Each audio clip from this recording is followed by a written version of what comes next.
ভোলা জেলার গৌরবান্বিত শিক্ষা প্রতিষ্ঠান বোরহানুদ্দিন কামিল মাদ্রাসার সম্মানিত সুযোগ্য আরবি প্রভাষক, যিনি কিছুদিন পূর্বে তিনি কুষ্টিয়া ইসলামিক ইউনিভার্সিটি থেকে তিনি অনার্স এবং মাস্টার্স কমপ্লিট করেছেন। ছাত্র জীবনে জ্ঞানের এবং মেধার স্বাক্ষর যিনি প্রতি ক্লাসে রেখেছেন। এছাড়াও তিনি তার সবচেয়ে বড় পরিচয় হলো ভোলা জেলার মধ্যে প্রবীণতম আলেমদের মধ্যে উল্লেখযোগ্য একজন আলেম, বাটামারা নিবাসী আল্লাহ হযরত মাওলানা মহিবুল্লাহ সাহেব হুজুর, যিনি পীর সাহেব বাটামারার, ওনার সম্মানিত সুযোগ্য সাহেবজাদা হযরত মাওলানা আদনান সাহেবকে এতেকাফ সংক্রান্ত বিষয়ের মধ্যে সালফে সালেহিনের নিকট এতেকাফের গুরুত্ব এবং তাৎপর্য কেমন, এছাড়া তারা কেমন আদব দেখিয়েছেন, এই বিষয়ে কথা বলার জন্য অনুরোধ জানাচ্ছি বোরহানুদ্দিন কামিল মাদ্রাসার সম্মানিত সুযোগ্য আরবি প্রভাষক হযরত মাওলানা আদনান সাহেব। যে মোহতারাম, আপনি আপনার নির্ধারিত বিষয়ে কথা বলার জন্য অনুরোধ জানাচ্ছি। আসসালামু আলাইকুম ওয়া রাহমাতুল্লাহি ওয়া বারাকাতুহু। জি, আমাকে শোনা যাচ্ছে? হ্যাঁ, শোনা যাচ্ছে, তবে সাউন্ডটা আরেকটু ভালো হলে আরো ভালো হবে ইনশাআল্লাহ। মোটামুটি জি শোনা যায়। জি ধন্যবাদ। আচ্ছা। আলহামদুলিল্লাহি রাব্বিল আলামিন, ওয়াসসালাতু ওয়াসসালামু আলা সাইয়্যিদিল আমবিয়াই ওয়াল মুরসালিন ওয়া আলা আলিহি ওয়া আসহাবিহি ওয়া মান তাবিআহুম বিইহসানিন ইলা ইয়াউমিদ্দিন। আম্মা বা'দ। ক্বালা রাসূলুল্লাহি সাল্লাল্লাহু আলাইহি ওয়াসাল্লাম মান সামা রমাদানা ঈমানান ওয়া ইহতিসাবান গুফিরা লাহু মা তাকাদ্দামা মিন যামবিহি। ওয়া জাআ ফি হাদীসিন আখার كان رسول الله صلى الله عليه وسلم يعتكف في العشر الآخر من رمضان. وجاء في حديث آخر إن النبي صلى الله عليه وسلم كان يعتكف في العشر الأواخر من رمضان فلم يعتكف মোহতারাম, একটু عاما. একটু আপনার আলোচনার মধ্যখানে একটু ডিস্টার্ব করি। আমাদের একজন জি শায়েখ আমাদের সাথে সম্পৃক্ত হচ্ছেন। যে আসসালামু আলাইকুম ওয়া রাহমাতুল্লাহ, শায়েখ আমিনুল ইসলাম সাহেব মক্কি, আপনি কেমন আছেন? জি শায়েখ, আমাদের শুনতে পাচ্ছেন কিনা?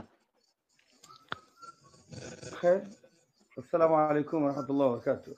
ওয়ালাইকুম সালাম। যে ওয়ালাইকুম আপনাকে আসসালাম। আমাদের অনুষ্ঠানের পক্ষ থেকে আন্তরিক মোবারকবাদ জানাচ্ছি। কেমন আছেন আপনি? جي الحمد لله على كل حال. طيب. الله يبارك فيك. আলহামদুলিল্লাহ। আলহামদুলিল্লাহ। আপনি আমাদেরকে আলোচনা করার জন্য বলছিলাম, ইনশাআল্লাহ আলোচনা করতে পারবেন কিনা, নাকি একটু সামিয়ান হয়ে আবার চলে যাবেন? ব্যস্ততা নাকি খুব বেশি? কি অবস্থা আপনার?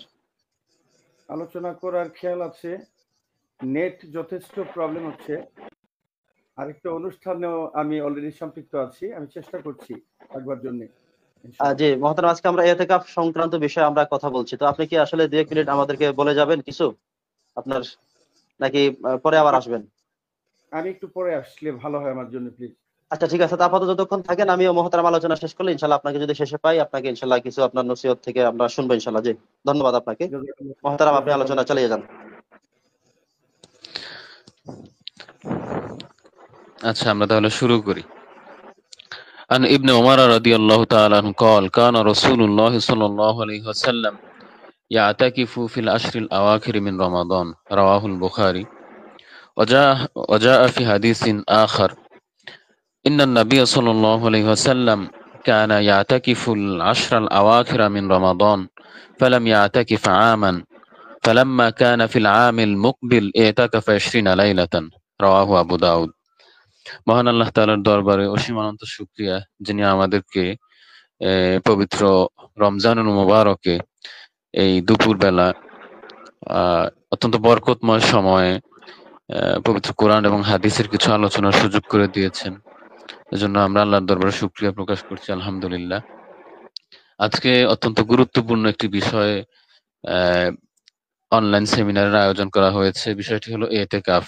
এতেকাফের মৌলিক হুকুম আহকাম, এতেকাফের ফজিলত এবং সালাফে সালেহিনের দৃষ্টিতে এতেকাফের গুরুত্ব এবং আদব, এই বিষয়গুলো আজকের আলোচনায় স্থান পাচ্ছে।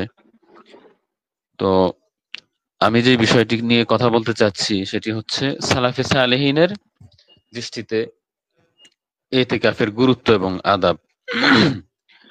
সহজ কথায় তো আমরা সবাই বুঝি, এতেকাফ হলো মহান আল্লাহ তাআলার দরবারে সন্তুষ্টি লাভের আশায় নেক আমলের উদ্দেশ্যে মসজিদে অবস্থানের নামই এতেকাফ। এটা হলো এতেকাফের সরল পরিচয়। তো রাসূল সাল্লাল্লাহু আলাইহি ওয়াসাল্লাম তার জীবনে যে আমলগুলোকে সবচেয়ে বেশি গুরুত্ব দিতেন, এগুলোর মধ্যে অন্যতম একটি হলো এতেকাফ।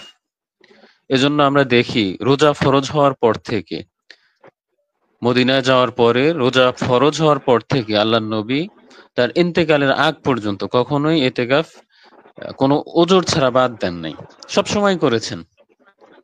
বিশেষ ওজরে একবার ছেড়ে দিয়েছিলেন, সেটারও প্রায়শ্চিত্ত হিসেবে পরবর্তী বছর তিনি তার দ্বিগুণ সময় এতেকাফ করেছিলেন। হযরত আব্দুল্লাহ ইবনে ওমরের হাদিসে তিনি বলেন যে রাসূল সাল্লাল্লাহু আলাইহি ওয়াসাল্লাম সব সময় রমজানের শেষ দশকে ইতিকাফ করতেন। আর সুনানে আবু দাউদের হাদিসে আছে যে তিনি একবার ইতিকাফ করতে পারেন নাই, এজন্য এর প্রায়শ্চিত্ত হিসেবে পরবর্তী বছর তিনি 20 দিন ইতিকাফ করেন। তো এই হাদিসগুলো আমাদেরকে পথ দেখাবে এবং আমাদের এখান থেকে আলো নেওয়া উচিত যে রাসূল সাল্লাল্লাহু আলাইহি ওয়াসাল্লাম এই ইবাদতটিকে কত বেশি গুরুত্ব দিতেন। আমরা যদি এর কারণ তালাশ করতে যাই যে ইতিকাফকে এত গুরুত্ব দেওয়ার কারণটা কি, তাহলে আমরা দেখব যে ইতিকাফের সাথে বড় একটা আহ সৌভাগ্যের সম্পর্ক আছে। সেটা কি? সেটা হলো লাইলাতুল কদর নসিব হওয়া, লাইলাতুল কদর পাওয়া। রাসূল সাল্লাল্লাহু আলাইহি ওয়াসাল্লাম সাহাবীদেরকে বলেছেন যে ইলতামিসুহা ফিল আশরিল আওয়াখির ফিল বিত্র। সহিহ বুখারীর বর্ণনা, অর্থাৎ তোমরা লাইলাতুল কদর তালাশ করো রমজানের শেষ দশকের বেজর রাত্রিগুলিতে। তাহলে রমজানের শেষ দশকের বেজর রাত্রিগুলো, ওই রাত্রিগুলোতে গুরুত্ব দিয়ে ইবাদত করা উচিত। এখন আমরা যদি বাসায় থাকি, আমরা বাসায় থাকলে আমরা যত চেষ্টাই করি না কেন, ঘরোয়া অনেক ব্যস্ততা থাকে, আমাদের নানামুখী প্রয়োজন থাকে। যেহেতু আমরা শুধু পরিবার না, সমাজের সাথে অনেকটা কানেক্টেড, জড়িত, এজন্য ইচ্ছা অনিচ্ছা আমাদের বাইরে যেতে হয়, বাইরের লোকজন আমাদের সাথে যোগাযোগ করে। এজন্য আসলে একাগ্রচিত্তে আল্লাহর ইবাদত করার আসলে সুযোগটা ওইভাবে হয়ে ওঠে না। এজন্য কোন ব্যক্তি যদি ইতিকাফ করে, রমজানের শেষ দশকে ইতিকাফ করে, তাহলে সে যদি মসজিদে ঘুমায়ও থাকে, যেমন কিছুক্ষণ সে ইবাদত করলো তারপরে সে ঘুমায়া গেল, ওই ঘুমানো অবস্থায়ও তার আমলনামায় সওয়াব উঠতে থাকে, কারণ ইতিকাফই একটা ইবাদত। আমরা দেখি যে একজন মানুষ মসজিদে অবস্থান করতেছে, কই সে তো তেলাওয়াত করতেছে না, সে তো জিকির আজকার করতেছে না, ঘুমিয়ে আছে। তো আমরা মনে করি তার ঘুম আর আমার বাসায় ঘুমানো একই রকম, কিন্তু বাস্তবে তো তা না। একজন মুতাকিফ ইতিকাফকারীর মসজিদে ঘুমানো আর আমার বাসায় ঘুমানো, দুইটার মধ্যে আসমান জমিন ফরক। আমার বাসার ঘুম একটা সাধারণ ঘুম, এর বাইরে আর কিছু না। কিন্তু একজন মানুষ যখন ইতিকাফে ঘুমায়, তখন তার ওই ওই ঘুমানোটাও ইবাদত। যতক্ষণ সে ইতিকাফ থেকে বের না হচ্ছে, এই পুরোটা সময় ইবাদতের মধ্যে গণ্য হচ্ছে। তাহলে তার লাইলাতুল কদর ছুটার কোনো সুযোগ নেই, কারণ সে যে 10 দিন ইতিকাফে আছে পুরোটা সময় তার আমলনামায় সওয়াব উঠতেছে। তাহলে লাইলাতুল কদর তার হাতছাড়া হওয়ার সম্ভাবনা নাই, বরং সে, আমরা আশা করতে পারি, প্রবল আকাঙ্ক্ষা করতে পারি যে লাইলাতুল কদর সে পেয়েছে বা পাবে, তার পাওয়ার সম্ভাবনাটাই বেশি। এজন্য ইতিকাফকে আল্লাহর নবী এত গুরুত্ব দিতেন, যেহেতু ইতিকাফের সাথে লাইলাতুল কদর পাওয়ার একটা নিবিড় সম্পর্ক আছে, যেটা অন্যদের ক্ষেত্রে এতটা আহ সুযোগ নেই। তো এজন্য আল্লাহর নবী সবসময় রমজানের শেষ দশকে ইতিকাফ করতেন। আর এখান থেকে তার দেখা দেখি সাহাবা একরামও রমজানের শেষ দশকে ইতিকাফ করতেন।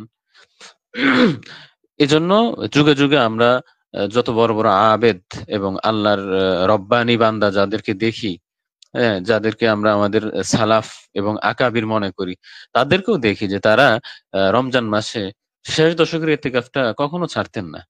একান্ত ঠেকে না পড়লে তারা এটা ছাড়তেন না, কারণ ইতিকাফ যারা করে তারা লাইলাতুল কদর পাওয়ার সম্ভাবনা অনেক বেশি। আর লাইলাতুল কদর তো হাজার মাসের চেয়ে উত্তম, এটা আমরা সবাই জানি। এখন আমাদের একটা বিষয়, যে বিষয়টা সুনির্দিষ্টভাবে আমাকে আলোচনা করতে দেয়া হয়েছে, সেটা হলো সালাফে সালেহিনের দৃষ্টিতে ইতিকাফের গুরুত্ব এবং আদব। আমি প্রথমে বলবো যে সালাফে সালেহিন কারা।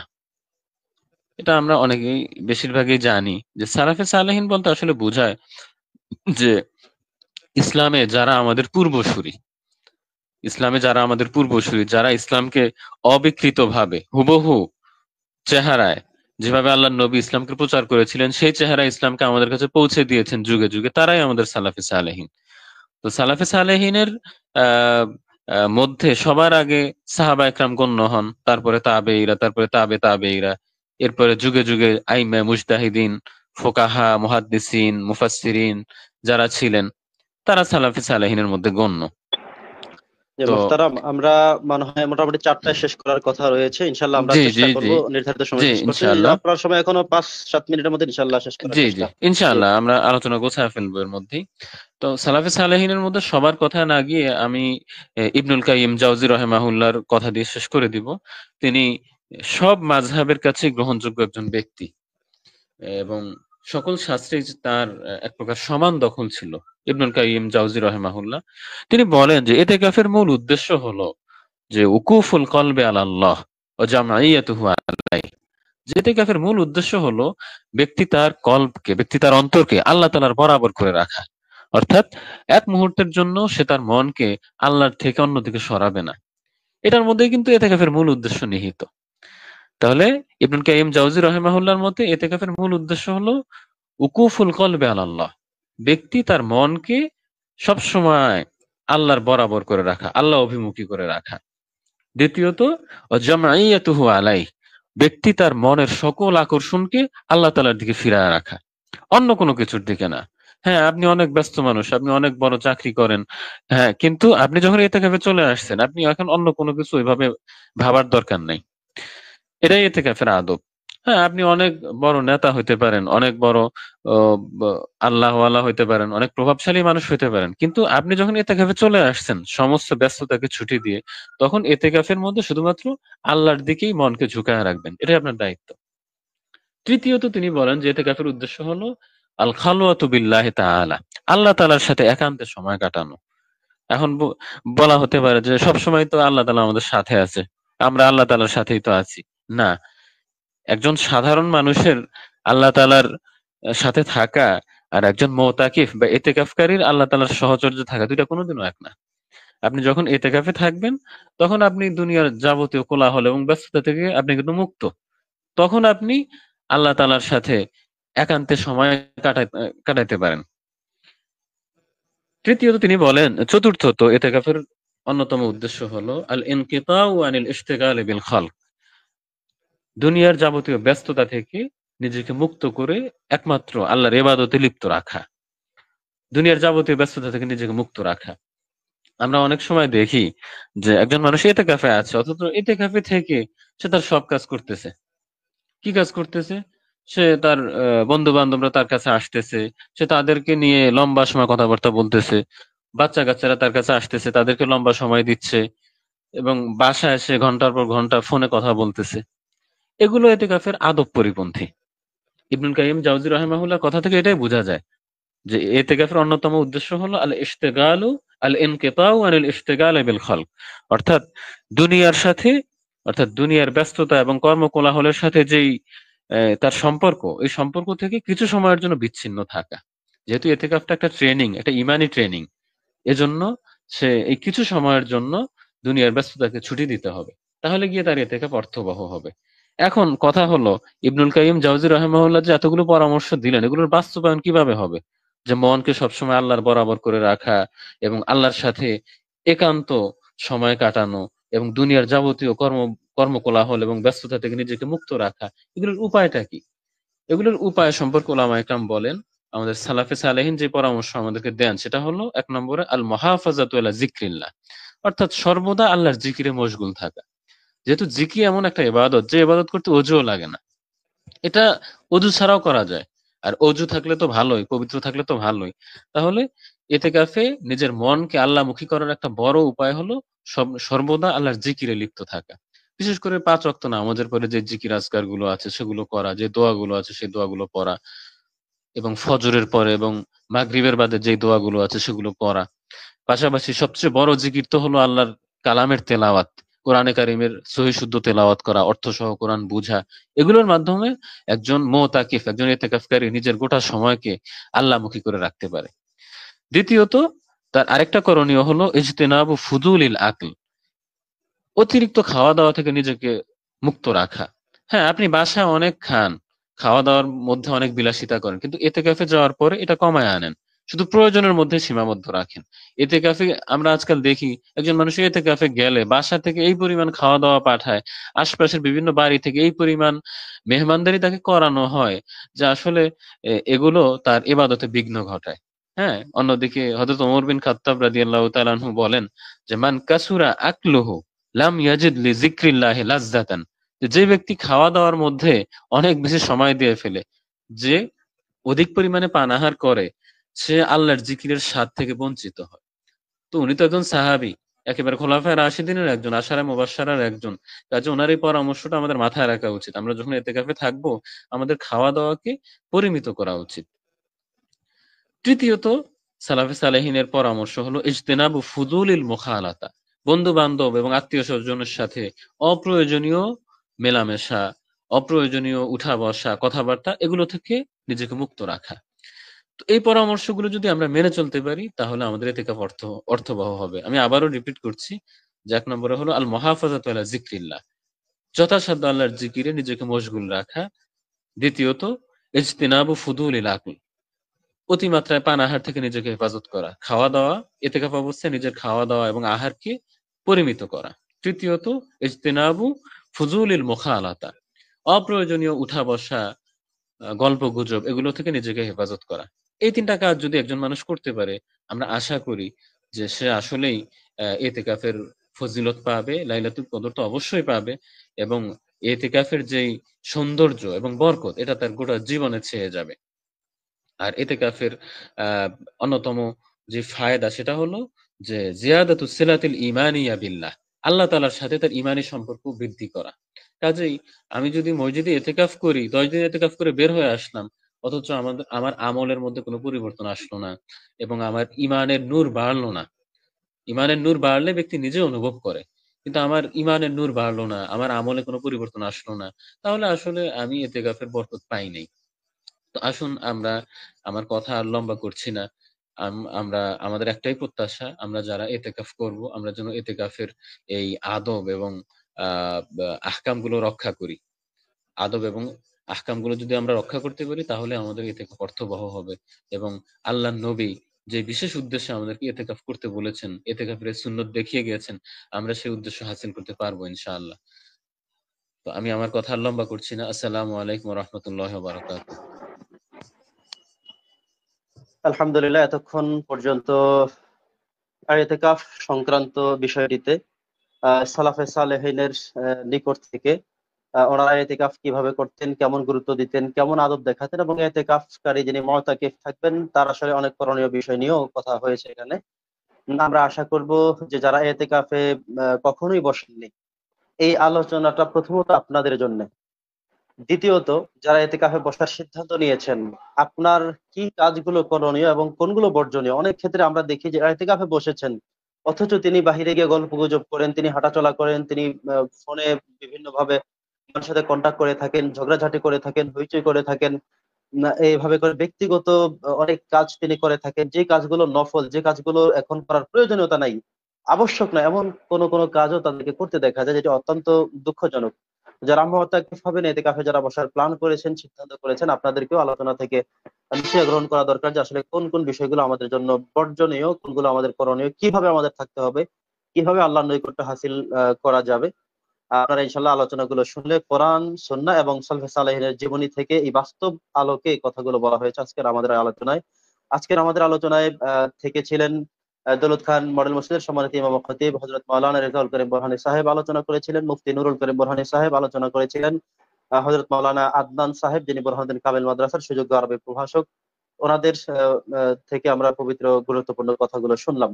প্রিয় সুধী, আমাদেরকে এতক্ষণ পর্যন্ত সাথে থেকে সঙ্গ দিয়েছিলেন যারা, আমাকে কমেন্টস বক্সে এখানে জানিয়েছেন, অনেকে আলহামদুলিল্লাহ লিখিয়েছেন, জাযাকাল্লাহ লিখিয়েছেন, আমাদের কাজ যেন আমরা চালিয়ে যেভাবে লিখেছেন, যারা আমাদের সাথে থেকে আমাদেরকে গৌরবান্বিত করেছেন, আমাদেরকে ধন্য করেছেন, এছাড়াও আমাদেরকে উৎসাহ অনুপ্রেরণা দিয়েছেন, প্রত্যেকের খাইরিয়াত কামনা করছি, সুস্থতা কামনা করছি। এতক্ষণ পর্যন্ত এই পর্যন্ত আমাদের সাথে এই আজকের এই প্রোগ্রামে অংশগ্রহণ করে যারা এতক্ষণ পর্যন্ত দেখলেন, তাদের সংখ্যা যদি আমি বলি, এখানে আমার যেই পেজ থেকে বারাকাতি মিডিয়ার থেকে যেই সম্প্রচার হয়েছে, প্রায় এই পর্যন্ত 750 জন পর্যন্ত এই পর্যন্ত আমাদের আলোচনা দেখতেছেন। 8 জনে শেয়ার করেছেন, অনেকে আমাদেরকে লাইক করেছেন, আমাদের সাথে সম্পৃক্ত থেকেছেন। আমরা সকলকে মোবারকবাদ জানাচ্ছি। আমরা শেষ করে দিচ্ছি আজকের আমাদের আলোচনা। প্রিয় দর্শক, আগামীকাল সবচেয়ে গুরুত্বপূর্ণ সময় উপযোগী একটি বিষয় আমরা আলোচনা করব, তা হলো আহ, কেন আমরা আরব বিশ্বগুলোর সাথে মিল রেখে ঈদ শুরু করতে পারি না, রোজা শুরু করতে পারি না। এগুলো কেন আমাদের পক্ষে সম্ভব না? অনেকে জানতে চেয়েছেন এটা করা সম্ভব কিনা, কেন সম্ভব না, এই সকল বিষয় আমাদের কালকে গুরুত্বপূর্ণ আলোচনা হবে। আমাদের কালকে প্রধান দুজন মেহমান থাকবেন। একজন হলো ভোলা জেলার গর্ব, বাটামারা নিবাসী হযরত মাওলানা মহিবুল্লাহ সাহেব পীর সাহেব হুজুর, খানকা বসিরিয়া বাটামারা, উনি থাকবেন।